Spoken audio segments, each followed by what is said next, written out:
¿qué tal? Buenas tardes. Estamos en nuestra sesión Open Talk 22 con dos diseñadoras, con María Navascués, María, ¿qué tal? Y con María Gironza, ambas cofundadoras del estudio de Food Design, Food Arquitectura. María, ¿qué tal todo? Muy bien, gracias. Pues nada, aquí os comento un poco, las presento muy brevemente porque creo que tenéis muchísimo que contar esta tarde. Comentar brevemente, María Navascués, yo creo que hace 2 años que nos conocimos, lo que pasa es que hasta hace relativamente poco no nos hemos conocido en persona con el tema, en fin, aparte del COVID y tal, estábamos residiendo en distintos lugares, ¿no? María ya participó en una Open Talk, o sea, en uno de los festivales hace ya tiempo y nos hemos ido siguiendo. Tenemos amigos comunes como Ángel Galán, como Ana Carel, y al final hemos coincidido en estos últimos tiempos. María es arquitecto y food designer, ¿vale? Y ahora nos contará un poco ya su perfil y cómo termina con el tema con este estudio de food arquitectura. Y María Gironza viene del lado opuesto, ella es farmacéutica, pero lleva gestionando proyectos de distintos ámbitos, entre ellos temas relacionados con la colaboración internacional, temas que tienen que ver con la nutrición, y a este tándem aporta, digamos, la parte de gestión de proyectos como tal, ¿no? Al margen de aspectos puramente creativos y tal. Así que os voy a ceder la palabra, presentar vosotros brevemente y prácticamente ya hablan sobre la primera pregunta. Contadnos cuál es vuestra propuesta de valor en Food Arquitectura. María. Bueno, pues como bien decía, soy una arquitecta soñadora, donde una de también mis grandes pasiones, además de la arquitectura, es la cocina. Y así empecé pues, con una tesis en la carrera que unía los dos campos. Entonces fui averiguando que además de que estaban muy poco explotados estos campos y la unión de estos dos campos, pues que había mucho que investigar sobre ellos, ¿no? Y donde podíamos aportar además mucho valor. Desde esa parte de procesos y de creatividad que nos da la carrera y de herramientas de la carrera de arquitectura, como aplicados en la cocina, ¿no? O como aplicado luego en el diseño de eventos, en la espacialidad de los eventos. Un poco podríamos decir que nos englobamos en la corriente eating architecture, o sea, del comer arquitectura. Ya no es el food art o no es el eating art. Yo quería darle esa componente, o por lo menos desde la tesis que inició hace 10 años, esa componente espacial a la propuesta, ¿no? Entonces, bueno, ahora os contará María cómo nos fuimos integrando y cómo fuimos conectando en los distintos momentos, que además han sido momentos puntuales, pero han sido tan enriquecedores que en el fondo han hecho que esta unión que tenemos ahora en Food Architecture, pues que sea muy real y que además como muy estable, ¿no? Entonces, bueno, ahora os cuenta María si queréis un poco más de su perfil. Muy bien. Gironza. Bueno, gracias Antonio por la presentación. Como ha comentado Antonio, yo soy licenciada en farmacia y desde el inicio de mi carrera profesional he trabajado en gestión de distintos tipos de proyectos. He trabajado por cuenta ajena y por cuenta propia. En un momento determinado de mi carrera profesional di un giro del ámbito sanitario al ámbito social, emprendí en el ámbito social y fue en este momento que conocí a María. Yo tenía como una consultora, trabajaba en tercer sector y de repente me llegó a través de un conocido un comentario como, oye, hay una chica que tiene un puesto de roscones, son roscones de autor, en un espacio muy atractivo en el centro de Madrid y necesita gente para cubrir el puesto. Y yo, que soy muy curiosa y que me apunto un bombardeo, dije, pues yo me apunto, que cuente conmigo. Y llegué a aquel espacio y era mágico. O sea, la presentación del producto, el mimo que había en cada uno de los roscones, pues que había roscón de queso de cabra con pasas y nueces, roscón de fresas y champán. Entonces, yo entré ahí y dije, esto es ¿Y te quedaste loca? Loca. Y más aún cuando llevando el puesto entraba la gente y decía, ¿pero qué es esto? La sorpresa, la curiosidad, cómo le gustaban, me enamoré.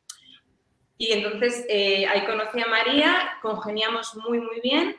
Y ya el remate fue cuando íbamos a cerrar el puesto y me dice, quiero montar una discoteca comestible. Y yo dije, me dice, ¿me ayudas? Y le dije, sí, claro que sí. Tú dime qué hay que hacer y yo lo hago. Y desde ahí hasta ahora, pues cada vez que organizaba un evento me llamaba y me decía, oye María, ¿quieres colaborar? Y yo iba y puntualmente, pues ella había diseñado el evento íntegramente y yo colaboraba en el área que ella me asignaba, ¿no?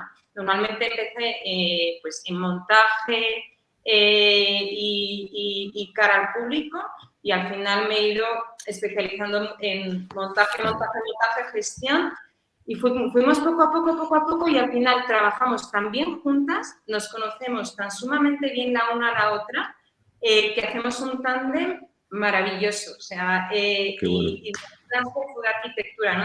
Desde haber trabajado con distintas personas, congeniar suficientemente bien y de repente encontrar a alguien con quien compartes el sueño de la creatividad, ofrecer una experiencia especial y única a la gente. Mi sueño es hacer del mundo un mundo mejor, ¿no? Y creo que a través de Ciudad Arquitectura lo conseguimos. Y encima trabajando con María, bueno, que lo disfruto todo. El estrés, el no estrés, la parte de creatividad, la parte de investigación.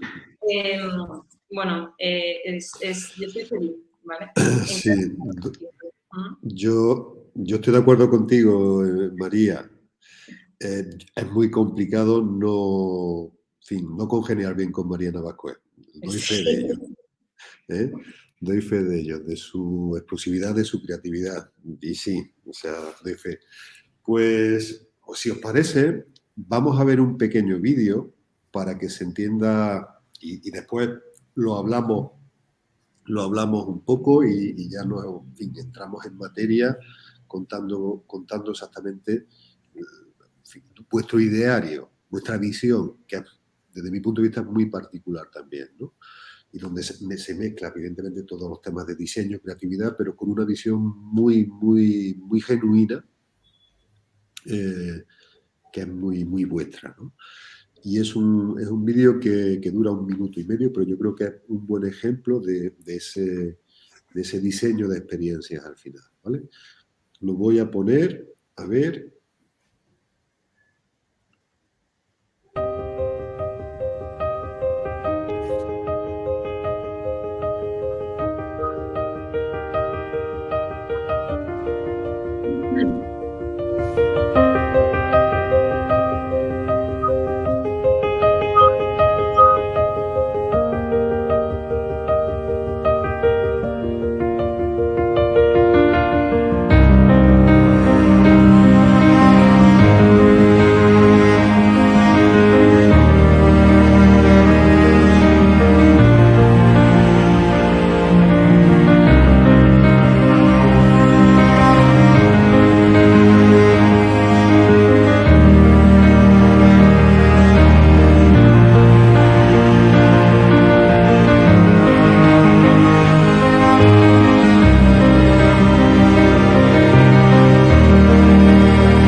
Pues a mí me parece una pasada.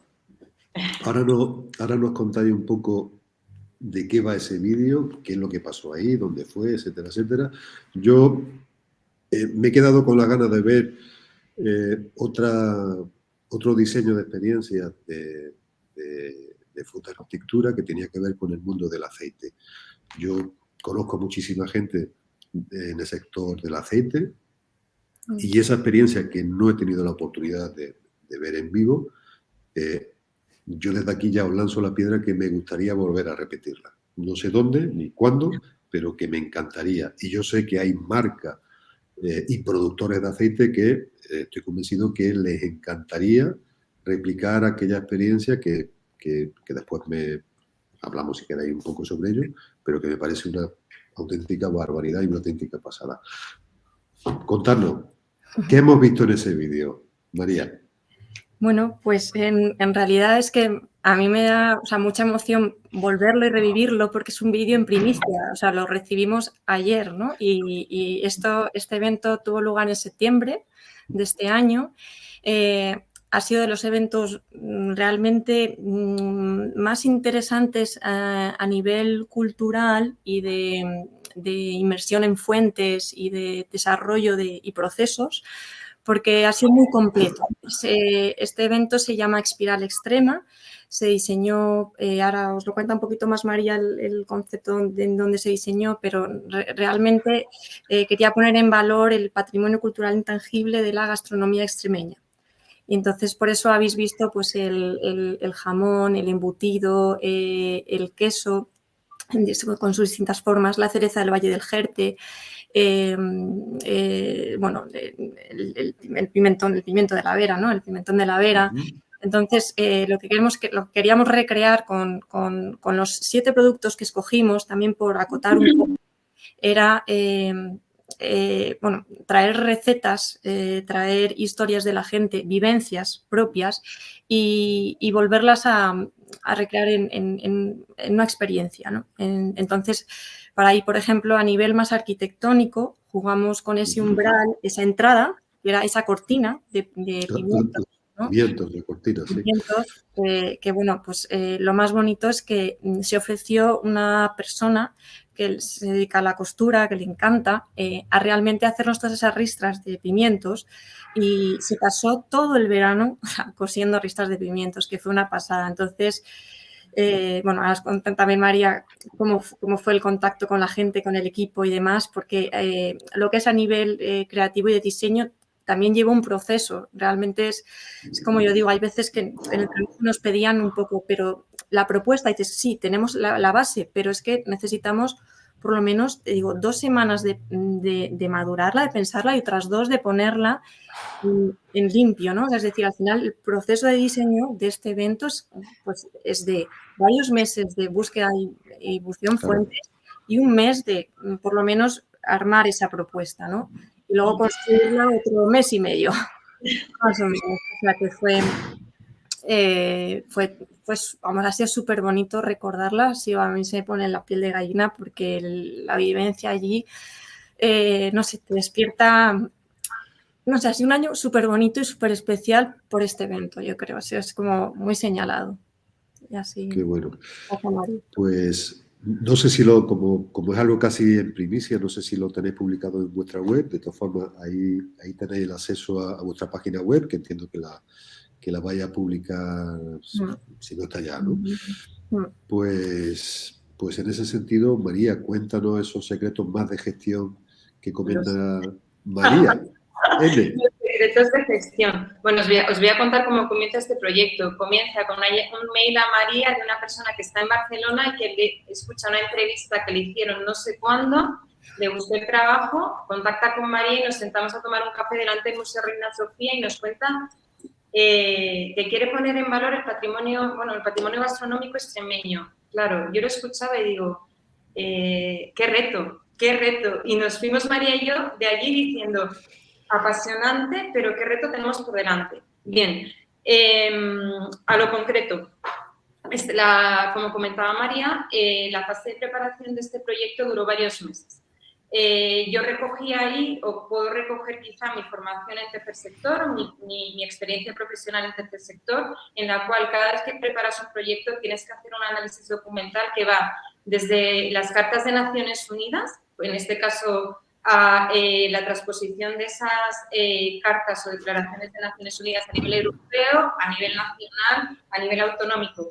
Ese proceso de documentación bibliográfica lo hemos hecho también con este proyecto de Espiral Extrema. Nos fuimos a la UNESCO, vimos como en el 2003 se reconoció el término patrimonio cultural intangible, de ahí fuimos investigando, entramos en España, vimos cómo se protege a nivel legal lo que es la gastronomía española como patrimonio cultural, y fuimos poco a poco armando un armazón documental. Aparte de ese análisis documental, tuvimos una fase de entrevistas con actores clave, ¿no? Esto de actores clave es muy de tercer sector. Fue una antropóloga que nos orientó muchísimo acerca sobre todo de los productos con los que trabajar en el evento. Luego, personas de Extremadura que conocían muy bien cada uno de estos productos desde hace años, ¿no? Entonces, estas personas, a través de entrevistas en profundidad, conseguimos generar una visión bastante completa de dónde venía el producto, dónde estaba y hacia dónde iba, ¿vale? A esto le sumamos varias visitas a terreno, a cada cual más pintoresca, porque en la primera, con la creatividad de María, pusimos el pie en Plasencia y María quería transformar la ciudad entera en un mes. Claro, entonces mi función es aterrizar esa creatividad, porque si no, no hay presupuesto que nos soporte, ¿sabes? O sea, yo la escuchaba y digo, ¿cómo molaría tener ese presupuesto para hacer realidad estas ideas?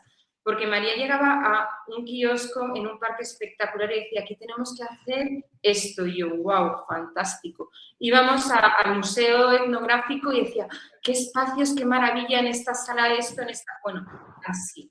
Bien, varias visitas a terreno para ir concretando, ¿no? De lo macro a realmente dónde íbamos a intervenir.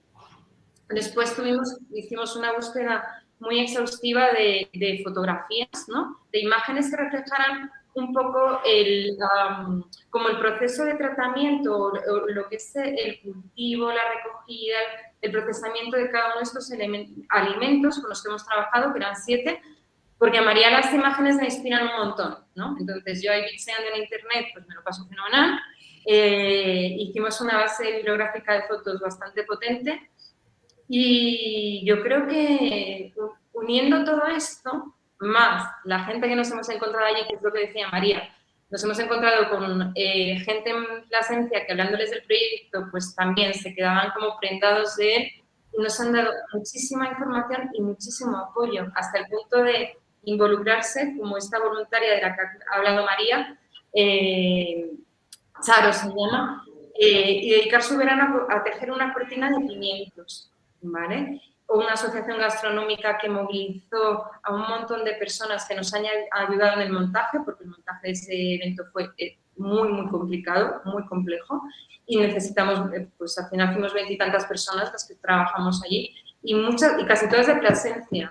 Entonces, fuimos movilizando asociaciones locales y distintas personas vinculadas a lo mejor al complejo en el que intervenimos o a las asociaciones para montar el equipo de trabajo. Y la magia que se generó ahí es, bueno, pues la tradicional en nuestros eventos, que es algo magnético, que aquello empieza a fluir y llegas a un espacio vacío y dices, tengo 24 horas para transformarlo en una obra de arte, ¿vale? Entonces, no sé cómo la gente se pone las pilas, se lo cree, se mete en el papel y cada una de las personas que participa es un artista. O sea, el de iluminación, el de montaje de no sé qué, tal. Conseguimos coordinarnos. Marín es súper inspiradora, es esa fuente de paz, de visión que nos aglutina, ¿no? Y yo como comparsa no la acompaño mal. Entonces, al final sí que conseguimos hacer algo muy bonito y una experiencia bárbara. Claro. Y en el fondo, sobre todo es que tiras un poco de esa memoria de la gente, de ese costumbrismo, ¿no? Y entonces enganchas bien a las personas. Y esa espiral extrema venía un poco porque, bueno, pues un día andando por la calle me olió a croissant, no encontraba la tienda de donde salía el olor y decía, este olor me ha recordado a cuando yo era pequeña, hacía mucho que no me comía croissant, ¿no? Y entonces esa especie de memoria gustativa de hacia dónde nos lleva y cómo esa espiral también nos permitía generar como una historia y decir, bueno, por eso decía María lo del kiosco, dice, toda la historia de los productos, de estos platos cocinados, ¿dónde empieza? Pues en el campo, la recolección, pues cómo son estos ciclos de recolección de los productos. cómo sigue en esa distribución, en ese mercado, o sea, qué historias también se cuentan en el mercado y que se producen ahí, ¿no? Después ya entrábamos en las cocinas, entonces íbamos creando como burbujas o esferas de acercamiento. En ese espacio exterior de la ciudad, que yo digamos que las hacía una motecia con la ciudad, ¿no? Los exteriores son las huertas, es ese espacio más lejano, más alejado, donde hay un poco esa burbuja de 10 metros, 5 metros, hasta que llegabas un poco ya a la bacanal romana, donde estás todos juntos ya comiendo ese plato cocinado. Entonces, toda esa espiral pasaba por esos tramos, por eso un poco se quiso recrear un paseo por la ciudad divertido, ¿no? Inventamos un paraguas de recetas, al final eso no lo hicimos, pero por el camino te dejas como muchas también ideas de diseño que, bueno, pues ya las usaré entran. Hay que acotar, claro. Yo doy fe que vi material cuando lo hiciste, que al final yo no me pude acercar. Y efectivamente es un proyecto Food Design 100%, o sea, territorio, personas, cultura, producto y la transformación del producto en algo comestible, ¿no? Así que es una experiencia. Una pregunta, ¿y esa experiencia cuándo la hacemos aquí en Madrid? Hay que hacer un remember, ¿verdad?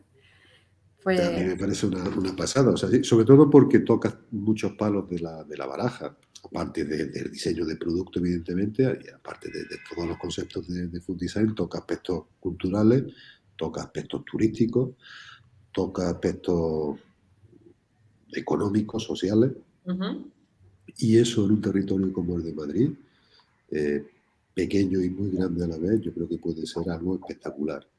En un espacio donde correspondan meter a productores locales con sus productos que sabemos, porque estamos ahí metidos, que están recuperando sistemas de producción antiguos o productos que se están volviendo a producir, algarrobos, sin ir más lejos, por ejemplo, garbanzos, harinas de... Hacer ahí algo. Maravilloso. ¿Vale? 2020. María, bueno, total, ya queda poquito, ¿no? Una pregunta en relación a este tipo de experiencia. Yo sé que tú eres muy pionera aquí en Madrid, lo que comentaba también María Gironza, en el tema de ese proyecto, de ese market, que no recuerdo el nombre, que hace como 6, 7 años, que lo montaste en Matadero, que fue esa primera experiencia donde se juntaba la gastronomía por un lado con el producto local y aderezado evidentemente con todos los temas de diseño, creatividad, arquitectura, en fin, con tu especialidad. Cuéntame un poco aquello. Eso fue el Big Food. Big Food. Big Food Guerrero Market, que era esa propuesta que la verdad que era muy innovadora para aquel momento. La pena es que se quedó en 2 o 3 ediciones, me parece, pero aunaba ese market de unión de la gastronomía con los diseñadores, ¿no? Y entonces en cada una de las ediciones propuso algo distinto. Muy interesante fue el de la última edición, donde seleccionaban ellos diseñadores y, por ejemplo, restaurantes o gente que tuviera un catering y los unían. Entonces hicimos unas jornadas de diseño creativo donde además nos daban pautas para poder, entonces era un poco lo que hablaba antes María, de pues te tienes a veces que ir en los procesos creativos a soñar muy alto para luego aterrizar, ¿no? Porque el soñar alto al final te da que durante el proceso se conserve algo que merece la pena, algo que está bien y que impacta. Entonces, pues ahí recuerdo que me parece que hice como 2 actuaciones que estaban, una era La mano que pringa, que era muy divertido porque era también para una denominación de origen de aceites. Entonces, bueno, Sierra Mágina, que seguro que los conocerás, sí, estaban allí presentes, y entonces me acuerdo que para aquel stand no sabían lo que iba a hacer, de hecho me dejaron libertad total y entonces les monté ahí un show era un show y entonces al principio me decían, María, esto es muy atrevido, les haces a la gente ponerse un guante y entonces había unas tapas que eran mulliditas, unos bizcochitos, eran unos panecitos, unos brioches y iban con distintos rellenos y tenían que... La mano que pringa está inspirada un poco en ese recuerdo infantil de cuando te despojas de reparos y coges el pan y mojas el aceite, como a lo mejor lo saboreas. Pues la idea era usar las manos como gadgets para comerte, para saborear el aceite y entonces la tapa estaba en el medio y eran, pues, por así decirlo, tapas dactilares. Entonces se quedó un poco asustado el hombre y luego cuando vio que los de la organización valoraron muchísimo la tapa y les encantó, ya dijo, bueno, esto sí que tiene que molar, esto debe molar. Entonces les abre los ojos y realmente, pero eso es gente que se atreve, o sea, hay gente que dices, que no te pone un poco esas cortapisas a veces a la hora de crear un poco, de diseñar. Entonces, en ese sentido, aunque María dice que me aterriza, por ejemplo, no pone esas cortapisas, o sea, María es maravillosa, o sea, es como, si acaso aporta y te sale todo mucho mejor, ¿no? Entonces, por eso hablábamos de que esa unión nos ayuda mucho y además queríamos decir un poco que a futuros el espacio de Food de Arquitectura creemos que es un espacio vivo y que se va redefiniendo según nosotras también vamos teniendo intereses distintos o vamos un poco evolucionando porque al final somos evolución, o sea, cada día pues somos distintos, ¿no? O sea, digo, yo no sé, es como que... Bueno, no, y se mantiene viva una llama donde efectivamente, o sea, se va avanzando y mañana vete tú a saber vuestra propuesta si es radicalmente distinta por lo que sea, ¿no? Pues yo diría que para terminar, que yo creo que está bien, contarnos un poco, o sea, si queréis contar algún proyecto que tengáis en mente o que os gustaría proponer y lanzar. Yo ya he puesto encima de la mesa lo de por qué no repetir la experiencia de Extremadura en la Comunidad de Madrid. Lo dejo lanzado por si alguien de la Comunidad de Madrid ve este vídeo, que seguro que sí, si no se le traslada, no pasa nada. Y en definitiva, aparte de que nos queden 3 telediarios para terminar el año, ¿qué le queréis pedir al año que viene? Y sobre todo, si tenéis en mente lanzar algo y se puede contar. Pues justo, sí, comentábamos ayer, uno de mis temas de interés es el desarrollo personal. Entonces, hace tiempo me formé como profesora de mindfulness y meditación y es algo en lo que he seguido profundizando, investigando. Y lo que es el mindfulness está muy vinculado, o sea, lo podemos vincular con la gastronomía y con la alimentación. Está tremendamente asociado porque si tú disfrutas de la comida, al comer estás presente, ¿no? Te fijas en la textura del alimento, en el sabor, en el olor, ¿vale? Entonces, una de las ideas en las que nos apetece investigar, no sabemos muy bien cómo lo vamos a materializar, pero es incorporar toda la parte de mindfulness en alguno de nuestros eventos, ¿no? Como una rama. Y hay otra parte que nos interesa a las dos, a cada una desde un punto de vista diferente, pero es la nutrición energética. Y también estamos pensando en darle, creo que tengo algún intruso por detrás, perdón, pero es el tema de la conversación. Incorporarlo también y ponerlo en valor en nuestros eventos. Entonces, al 2023 yo por mí le pediría poder organizar algún evento en el que pudiéramos incorporar esta parte, ¿no? De mindfulness y diseño, ¿no? Y food design. Mezclar disciplinas que de ahí siempre salen cosas buenas al final. Claro.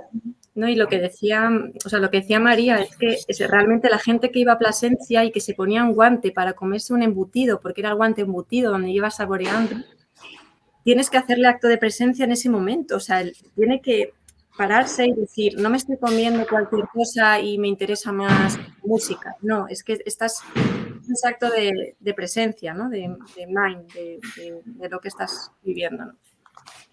Exactamente. Bueno, y el Food Design Festival también habrá que celebrarlo, ¿no? Bueno, no quiero adelantar nada, pero evidentemente que lo vamos a tener que celebrar, obviamente. próximamente ya adelantaremos la fecha definitiva y el lugar, pero bueno, próximamente. No sé si lo que resta de año haremos algún comunicado, pero ahí queremos hacer algo grande, queremos hacer algo muy, muy en relación al contexto, a la tierra. Y bueno, vamos a ver qué tal sale. De todas formas, yo lo que sí desde aquí os traslado, tenemos que intentar hacer cosas aquí en el CUL, ya que vosotros conocéis el espacio. Creo que merece mucho la pena esa mezcla donde al productor se le dé un escaparate para que la gente conozca la gente que aquí en la Comunidad de Madrid produce alimentos, que con esos alimentos, como el otro día con, no sé si era con, ¿no? Pues creo que con Ángel Galán, ¿no? Que con la comida hay que jugar, porque jugando se aprende. Y yo creo que la unión, vosotras, Ángel Galán, ahora que hablo de él, y otros diseñadores, desde aquí de Madrid yo creo que se pueden hacer muchísimas cosas, sobre todo porque la administración pública de aquí, local, está por la labor de impulsar el proyecto que gira alrededor del food, ¿no? Y de la innovación en food. Así que bueno, por mi parte os agradezco este rato que hemos echado y muchísimas gracias por acompañarnos esta tarde. Nada, muchísimas gracias. Sí, gracias, Antonio. Venga, pues nos vemos próximamente y terminamos nuestra Open Talk 22. Hasta luego. Chao. Chao.